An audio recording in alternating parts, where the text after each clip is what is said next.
नमस्कार दोस्तों। तो चलिए बात कर लेते हैं आईपीएस क्लर्क प्री एग्ज़ाम के बारे में कि कैसे अटेम्प्ट करें, क्योंकि ये इस साल का सबसे बड़ा एग्ज़ाम है और ये जॉब आप माइंड में रखिए कि ये लेनी है। ये बहुत बड़ी अपॉर्चुनिटी है इस साल की। इसके बाद ये इस साल इतनी बड़ी अपॉर्चुनिटी आने वाली है नहीं।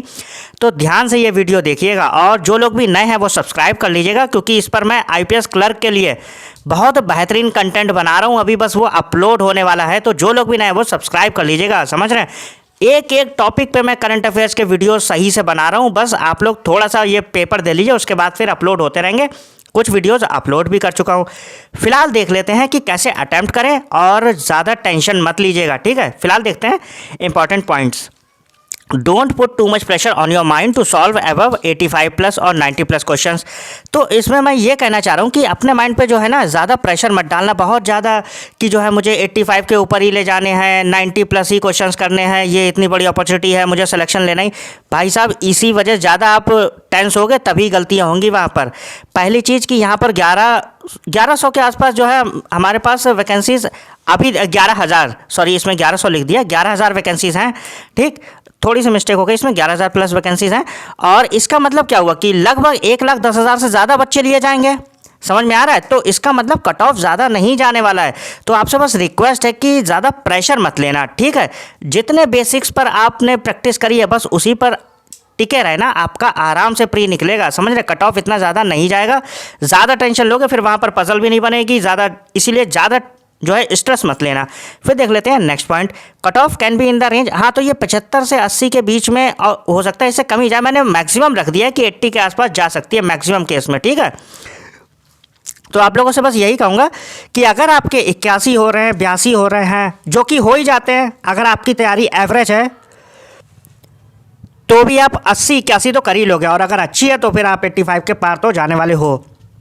तो मैं यहाँ पर क्या कह रहा हूँ कि आपके 81 बन रहे हैं, 80 बन रहे हैं, और एक्यूरेसी भी 100% नहीं, 90-95%, मतलब कि 2-4 क्वेश्चन का आप इंग्लिश में भी रिस्क ले सकते हो। लेकिन बस ये रखना कि ज़्यादा ये मत कर देना कि 29 लगा के आ रहे हैं, ठीक। तो ध्यान रखिएगा कि 1-2 गलती इसमें माफ़ी है आपके पास। तो अपने आप को ओवर प्रेशर मत दो बहुत ज़्यादा कि यार मुझे इतने क्वेश्चन करने हैं, ठीक। बिल्कुल काम माइंड से रहो। और क्या कह रहा हूँ, because most of the students will be doing multiple mistakes due to pressure. और हाँ, मैं यही तो कहना चाह रहा हूँ कि ज़्यादातर बच्चे जो है ना कि वैकेंसी ज़्यादा है तो ज़्यादा से ज़्यादा मार के आओ, लेना ही लेना है। भाई साहब, आप एक्यूरेसी पे ध्यान रखना। समझ में आ रहा है? आपके क्वेश्चन 81 बन रहे हैं, 82 बन रहे हैं, आपका पहली बात तो कट ऑफ से अच्छे खासे मार्क्स ज़्यादा होंगे। बस माइंड पे प्रेशर मत रखना कि गलत ही मार के आएंगे इंग्लिश में, करने तो करने 28-29 करके आ रहे हैं। नहीं, आपके 24 बन रहे हैं, 25। आप बस मिस्टेक्स मत करना, ठीक है, क्योंकि नॉर्मलाइजेशन होगा प्री में, उस वजह से कोई दिक्कत ना हो आपको। और यही मैं कह रहा हूँ कि all you have to do just be calm and compose. Calm compose रहो और ज़्यादा सोचो मत, ठीक है। फिर देख लेते हैं कि अटैम्प्ट कैसे करें पेपर, ठीक है। Let's talk about how to attempt this paper. तो इसमें देख लेते हैं इंग्लिश सेक्शन। इंग्लिश सेक्शन में आपको 25 से ज़्यादा लाने हैं और 25 से ज़्यादा आराम से ले आओगे, ठीक। Don't try to attempt 29 and 30 questions. तो आपको 29-30 नहीं मार रहे हैं, ठीक है। तो आपके हो सकता है 1-2 पैरा में छूट जाएं क्वेश्चंस, हो सकता है आपका पैराजंबल में, जैसे कि मैं हमेशा कहता हूं कि आप 5 के 5 नहीं मारोगे, 2 या 3 मार के आओगे, क्योंकि लास्ट वाले जो है थोड़े से टफ होते हैं। जो लास्ट वाला 4th और 5th वाला होता है, ठीक। तो उसमें भी रिस्क ले सकते हो। और 1-2 अगर 50-50 भी लग रहा है तो 1-2 मार सकते हो। आपके 24 बन रहे हैं, 25 बन रहे हैं, 26 बन रहे हैं, बहुत है ये, ठीक। बस गलत मत मार के आना, गलत वहाँ पर मत करना, ठीक। क्योंकि नॉर्मलाइज होके ना एकदम से मार्क्स जो है घटेंगे बढ़ेंगे, तो वहाँ पर रिस्क मत लेना। जितने आ रहे हैं उतने ही करना। 24-25 बहुत क्वेश्चन है इंग्लिश में। और ज़्यादातर जो मैं यही कह रहा हूँ कि बच्चे जो है ना प्रेशर में होंगे कि वैकेंसी ज़्यादा है, कोई रिस्क ना लो, मार दो। अब वही उसी में तो रिस्क हो जाता है, समझ रहे हैं, जब नॉर्मलाइजेशन होता है। तो वो चीज़ मत करिएगा, सही मार के आइए। 24 मार रहे हो सही मारो, 25 मार रहे हो वो बढ़ जाएंगे मार्क्स आपके नॉर्मलाइज होकर, ठीक। मेरे साथ एक बार नहीं भाई साहब, मेरे साथ पता नहीं कितने एग्जाम्स में मैंने देखा है, मैं 24 मार रहा हूँ, 25 मार रहा हूँ, वो मार्क्स 27-28 आ रहे हैं, समझ रहे। तो मैं उस बेसिस पे बोल रहा हूँ, क्योंकि मैं कई बार निकाला ये भी मैंने 2-3 बार निकाला आईपीएस क्लर्क का। और अभी मैंने आईपीएस पीओ भी दिया था, वो उसका तो मैंने एक भी मौका नहीं दिया। अभी वीडियो अपलोड कर दूंगा, वो भी दिखा दूंगा। फिलहाल के लिए सीक्वेंस देख लेते हैं। फिलर्स, हाँ, तो फिलर्स है, एरर डिटेक्शन है, इंटरचेंज है, ये आप पहले कर सकते हो। स्पेलिंग वाला है। इन चारों में से कोई भी सेक्शन आ जाए आप तुरंत कर लो, ठीक। उसके बाद आप क्या करोगे, क्लोज टेस्ट कर लो, पैराजंबल कर सकते हो, आरसी लास्ट में करिएगा, ठीक है। टाइम वेस्ट नहीं करना है, वहाँ पर आप टाइम का यूटिलाइजेशन बहुत अच्छे से करिएगा पहले ही माइंड में कि मुझे पहले एक एक नंबर वाले क्वेश्चन करने हैं, ये नहीं आरसी लेके बैठ गए अपना पूरा बेड़ा गर्क कर लिया। समझ में आ रहा है? आरसी मत छूना, पैराजंबल मत छूना। शुरू में फिलर्स है, एरर डिटेक्शन, इंटरचेंज, स्पेलिंग, उसके बाद क्लोज टेस्ट पे जाइए, फिर पैराजंबल और लास्ट में आरसी। ठीक, तो ये तो थी आपकी इंग्लिश की।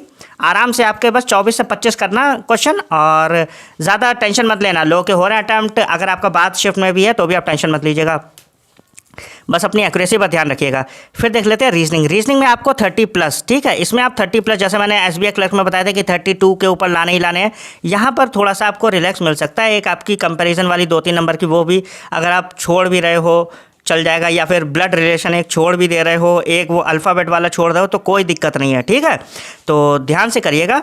And don't try to solve puzzles of blood relation और कंपैरिजन पजल इनिशियली, मतलब कि शुरुआत में आपको ना तो पजल सॉल्व करनी है, ना ही ब्लड रिलेशन सॉल्व करना है, और ना ही कंपैरिजन वाली पजल सॉल्व करनी है। अगर ये भाई साहब आप लेके बैठ गए, आप पूरा पेपर बिगाड़ के आओगे। समझ में आ रहा है? शुरुआत के दिनों में कि अपनी बता रहा हूँ कि मैं कंपैरिजन वाली लेके उठा लिया है, या फिर ब्लड रिलेशन उठा लिया है, वो कॉम्प्लेक्स दे दिया उन्होंने, पूरा पेपर बिगड़ जाता है, फिर रोते हुए आते हो। तो ध्यान रखना इन चीज़ों का, ठीक है, कि आपको ब्लड रिलेशन नहीं छूना है, पजल नहीं छूनी है, कंपैरिजन वाली पजल नहीं छूनी है, ठीक। इन तीनों को हटाओ, पहले 15-20 नंबर पक्के करने हैं। इसी सेक्शन से आपका सिलेक्शन होगा आपका इस प्री एग्जाम में। Please keep in mind this is the section which will help you to crack the exam, यही मैं बता रहा हूँ। So your sequence is most important in this section. आपका सीक्वेंस इस सेक्शन में बहुत ज़्यादा इंपॉर्टेंट है। और सीक्वेंस कैसा हो आपका? इनइक्वलिटी, सिलॉक्स, डायरेक्शन सेंस, ये पहले कर लो, ठीक है। इन तीनों में से आ जाए। अल्फ़ाबेटिकल भी आ रहा है, वो भी कर सकते हो। चाइनीज़ कोडिंग, ये भी कर सकते हो, क्योंकि ये चीज़ें हो जाएंगी आपसे, ये पक्का है कि ये होंगी ही होंगी। ब्लड रिलेशन उसके बाद, कंपैरिजन वाली पजल सेकंड लास्ट, और लास्ट में आप पजल्स छूना, ठीक है। पजल्स लास्ट में करना जब आपका मोमेंटम बन चुका हो, ठीक। Try to gain 12 and 15 numbers. हाँ, तो वो शुरू के 5-6 मिनट में आप 10-12 क्वेश्चन, आप 13-14 मार्क्स बना लो। उसके बाद आप पजल पे जाओ या फिर ब्लड रिलेशन पे जाओ, ठीक। तो क्योंकि तब आपका कॉन्फिडेंस बढ़ चुका होगा। और फिर देख लेते हैं अपने लोग क्वांट में, ठीक। क्वांट में वही है, DI मत करना भाई साहब, DI शुरू में मत करना। इजी हो तब भी मत करना, देखो बाद में तो करोगे ही करोगे, ठीक। लेकिन शुरू में अपने मार्क्स गेन कर लो आप ज़्यादा से ज़्यादा, ठीक। तो सबसे पहले आपको जो है शुरुआत में क्या करना है, आपको DI नहीं करनी है और अरिथमेटिक नहीं करनी है, ठीक। ये सबसे बड़ा ब्लंडर होगा, तो ध्यान रखिएगा। और सीक्वेंस क्या हो आपका? सीरीज़ हो, क्वाड्रेटिक इक्वेशन हो, सिंप्लीफिकेशन हो, इन तीनों में से कोई भी आ जाए, आपको सीरीज़, क्वाड्रेटिक और सिंप्लीफिकेशन में से कर देना। उसके बाद आप DI करना, और लास्ट में फिर जो है आप अरिथमेटिक करोगे, ठीक है। सेकंड लास्ट DI और फिर अरिथमेटिक। फिर don't try to solve DI initially. Note में भी मैं लिख रहा हूँ ये, ठीक है, क्योंकि कई बार मेरे साथ बिगड़ा है ना एग्जाम, इसीलिए मैं कह रहा हूँ, ठीक। तो ध्यान रखिएगा कि DI आप सेकंड लास्ट करिएगा। शुरू में आप सीरीज़ है, क्वाड्रेटिक है, सिंप्लीफिकेशन, ये कर लेना, ठीक। और पहले मोमेंटम गेन कर लीजिएगा, उसके बाद करिएगा। और रीजनिंग जो है ना बहुत इंपॉर्टेंट है, तो रीजनिंग के अभी दे भी सकते हो सेक्शनल, तो दे दीजिएगा। फिलहाल के लिए यही थी स्ट्रेटजी। और माइंड में रखिएगा अपने कि 80 से ऊपर आपको मारने हैं, ठीक है। तो थोड़ा सा आप वहाँ पर छोड़ भी सकते हो अगर आपको डाउटफुल लग रहे हैं क्वेश्चंस इंग्लिश में। और अगर आप नए हो तो सब्सक्राइब कर लीजिए, क्योंकि करंट अफेयर्स जो है मैं लाने वाला हूँ। मिलते हैं नेक्स्ट वीडियो में। Thank you.